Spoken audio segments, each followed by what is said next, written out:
오늘부터 고난주간이 시작되었습니다. 이번 한 주간은 이 고난주간의 주님의 행적을 따라가면서 새벽 기도를 드립니다. 어제 주일날은 예수님께서 예루살렘 성에 입성하신 종려 주일이었습니다. 일요일 십자가에 달리시기 전 닷새를 남겨두고 예수님은 자신을 죽이려는 사람들이 기다리고 있는 예루살렘 성으로 어린 나귀를 타시고 입성하셨으며 수많은 사람들이 이를 지켜보았습니다. 마지막 길이었습니다. 고난의 길, 죽음의 길이었습니다. 고난과 죽임 당할 것을 다 아시면서도 십자가를 지기 위해서, 사명을 감당하시기 위해서 당당하게 입성하신 예수님의 그 믿음, 그 용기를 묵상하면서 지금 나에게도 믿음과 용기가 필요한 자리는 어디인지 생각해 보시기 바랍니다. 예루살렘에 입성하시는 예수님을 향해 많은 사람들이 찬양하고 환호합니다. 종려나무 가지로 자신들의 겉옷으로 예수님을 영접합니다. 그러나 그러한 환호와 찬양, 영접 속에서도 예수님은 전혀 교만하지 않으셨습니다. 자기의 영광을 조금도 구하지 않으셨습니다. 도리어 존귀와 영광의 자리에서 더욱 낮아지셨습니다. 바울은 갈라디아 교회에 보내는 편지에서 이렇게 경고합니다. 갈라디아서 5장 26절 헛된 영광을 구하여 서로 노엽게 하거나 서로 투기하지 말지니라. 여러분, 세상이 왜 이렇게 시끄럽고 서로 분노하고 싸우는가? 다 헛된 영광, 이 세상에서 금방 사라져버릴 안개 같은 그 헛된 영광을 구하기 때문입니다. 여러분, 오늘부터 고난주간 지내시면서 나의 모습을 다시 한번 살펴보시기 바랍니다. 나는 자그마한 칭찬에도 헛된 영광을 구하고 교만하지는 않은지, 자그마한 칭찬에도 평상심을 잃어버리고 말씀을 잊어버리고 자신을 드러내지는 않는지 살펴보시고 영광과 존귀의 자리에서도 말씀을 이루신 주님의 겸손을 본받는 한 주간 되시기를 바랍니다. 자, 이렇게 어제 예루살렘 성에 입성하신 예수님은 베다니에서 하루를 묵으십니다. 그리고 오늘 월요일 예루살렘 성전에 들어가십니다. 그리고 성전에서 장사하는 자를 내쫓으십니다. 45절 성전에 들어가사 장사하는 자들을 내쫓으시며 어제 예루살렘 성을 보시고 눈물을 흘리셨던 주님의 눈물이 오늘 분노로 변했습니다. 당시 예루살렘 성전 안에는 명절 때 희생제물로 쓸 짐승과 향유, 그 밖에 필요한 물품을 매매하였고 성전 안에서만 쓰는 유대 화폐를 교환하여 주곤 했습니다. 이러한 상인들 돈 바꾸는 자들과 결탁한 제사장들은 막대한 부당 이익을 취했으며 이로 인해 성전은 완전히 시장과 같이 되어버렸던 것입니다. 우리가 새벽기도 시간에 에스겔서를 읽으면서 남유다가 왜 망했습니까? 그리고 하나님이 남유다를 어떻게 다시 회복하게 하십니까? 성전이 타락했기 때문입니다.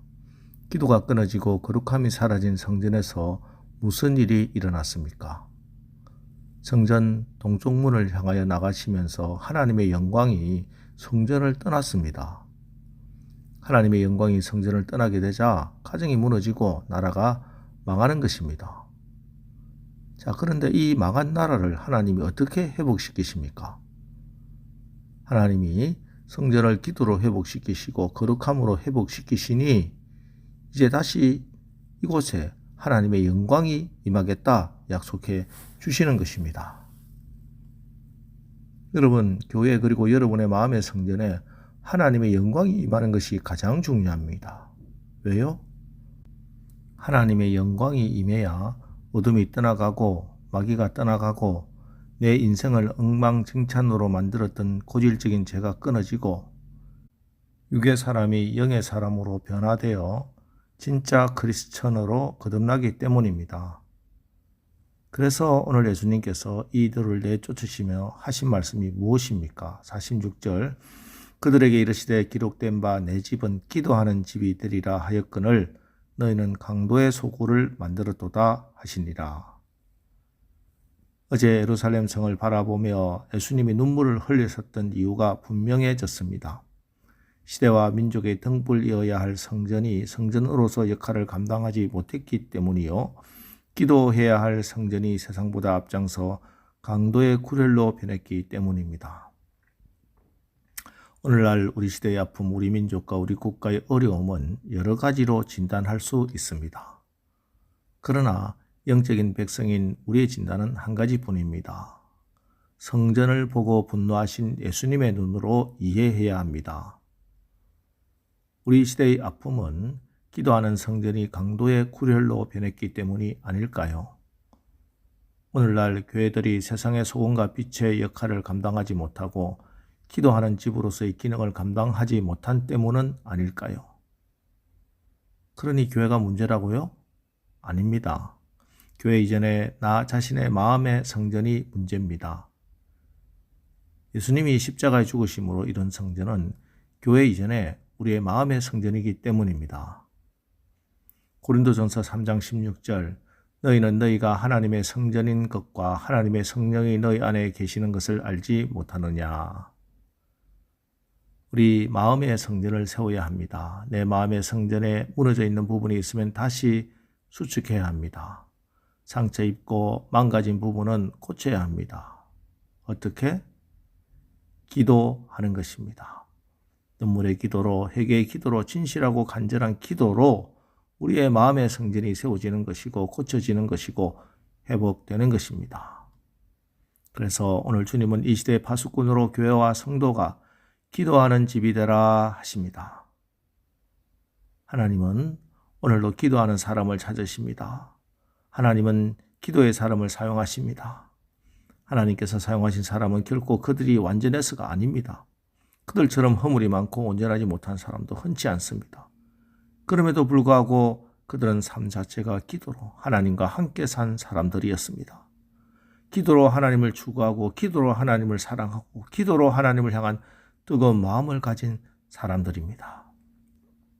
그래서 초대교회를 보면 항상 뜨거운 기도의 역사가 있었다는 사실을 성경은 우리에게 알려주고 있습니다. 혼자 기도하기보다는 여럿이 함께 모여서 기도하는 것이 훨씬 유익합니다.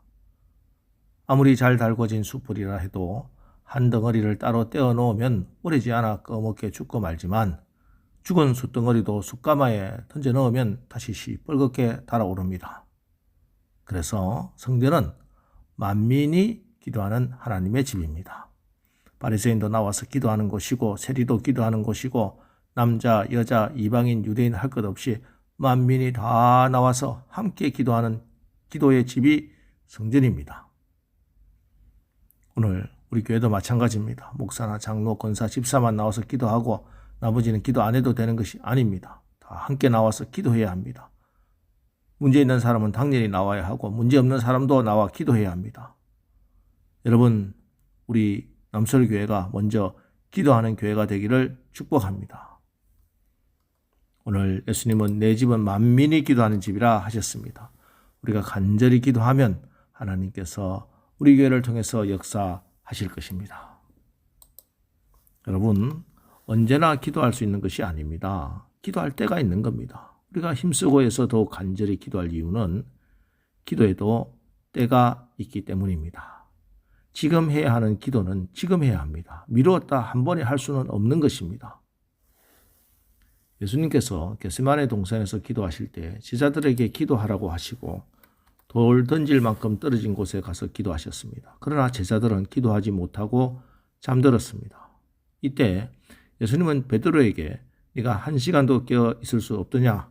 시험에 들지 않게 깨어 기도하라 하고 책망하셨습니다.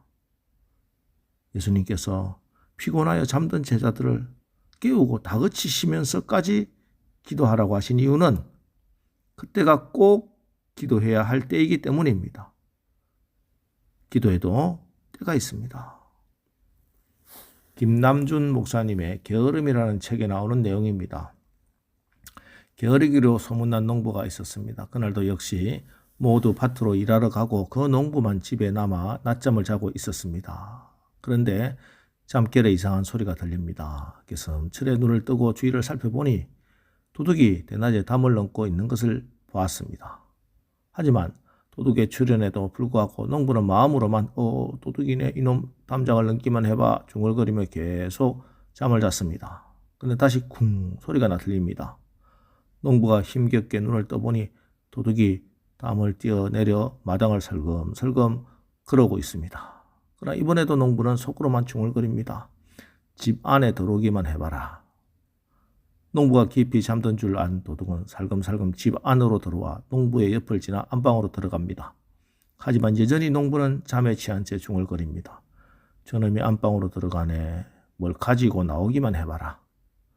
얼마 후 도둑은 안방에서 값이 나갈 만한 물건을 다 짊어지고 나왔습니다. 그리고 유유히 대문 밖으로 나갑니다.